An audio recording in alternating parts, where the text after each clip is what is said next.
ಎಲ್ರಿಗೂ ನಮಸ್ಕಾರಗಳು.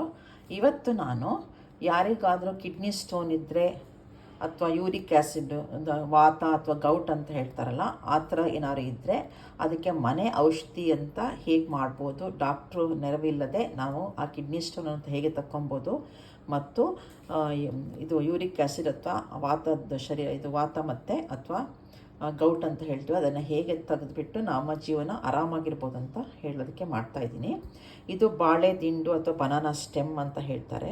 ಇದು ಅಂಗಡಿಗಳಲ್ಲಿ ಸಿಗ್ಬೋದು. ಊರೆಲ್ಲ ಹಳ್ಳಿಲಿದ್ದಾರೆಲ್ಲ ಅವ್ರದ್ದು ಬಾಳೆ ಮರನ ತೆಗೆದುಬಿಟ್ಟು ತೊಗೊಬೋದು. ಈ ಥರ ಇರುತ್ತೆ. ಇದು ಹೀಗಿರುತ್ತೆ. ಇದು ಆಕ್ಸಿಡೇಷನ್ ಆಗುತ್ತೆ ಬೇಗನೆ, ಹಾಗಾಗಿ ಕಪ್ಪಾಗುತ್ತೆ. ಇದು ತಂದರೆ ಮನೆಯೊಳಗೆ ಫ್ರಿಜ್ಜಲ್ಲಿ ಇಟ್ಕೊಂಡ್ರೆ ಒಳ್ಳೆಯದು. ಸ್ವಲ್ಪ ದಿವಸ ಒಂದು ವಾರದ ಗಟ್ಟಲೆ, ಒಂದು 3-4 ದಿವಸ ಇಡ್ಬೋದು. ಅದನ್ನು ನೀವು ಚಿಕ್ಕದಾಗಿ ಪೀಸ್ ಮಾಡಿಬಿಟ್ಟು ಕಟ್ ಮಾಡಿಬಿಟ್ಟು ಇದನ್ನು ಕುದಿಸ್ಬೇಕು. ಒಂದು ಕುದಿಯೋಕ್ಕೆ ಶುರು ಮಾಡಿದ್ಮೇಲೆ ಒಂದು 10 ನಿಮಿಷ ಕುದಿಸಿದ್ರೆ ಅದು ಆ ನೀರನ್ನು ಹೀಗೆ ಈ ಕಲರ್ ಬರುತ್ತೆ. ಇದನ್ನು ನೀವು ತಣ್ಣಗಾದ್ಮೇಲೆ ಬಿಸಿನೂ ಕುಡಿಬೋದು, ತಣ್ಣಗಾದ್ಮೇಲೆ ಕುಡಿಬೋದು. ಅಕಸ್ಮಾತ್ ನಿಮಗೆ ಒಂದೇ ದಿವಸ ಕುಡಿಯೋಕ್ಕಾಗಿಲ್ಲ ಅಂದರೆ ಇದನ್ನು ಫ್ರಿಜ್ಜೊಳಗೂ ತಣ್ಣಗಾದ್ಮೇಲೆ ಫ್ರಿಜ್ಜೊಳಗೆ ಇಟ್ಟರೆ ನೀವು ಒಂದು 2-3 ದಿವಸನೂ ಇದನ್ನು ಉಪಯೋಗಿಸ್ಕೊಬೋದು. ಇದು ತುಂಬ ಎಸ್ಪೆಷಲಿ ಯೂರಿಕ್ ಆ್ಯಸಿಡು ಮತ್ತು ಕಿಡ್ನಿ ಸ್ಟೋನಿಗೆ ಇದು ತುಂಬ ಅನುಕೂಲ ಆಗುತ್ತೆ.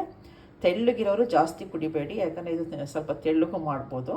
ಅದಕ್ಕೆ ಅವರು ಅದೇನೋ ಪ್ರಾಬ್ಲಮ್ ಇದ್ದರೆ ಮಾತ್ರ ಕುಡಿಬೇಕು, ಬಿಟ್ಟರೆ ಬೇರೆ ಟೈಮಲ್ಲೇ ಕುಡಿದೇ ಇದ್ದರೆ ಒಳ್ಳೆಯದು. ಧನ್ಯವಾದಗಳು.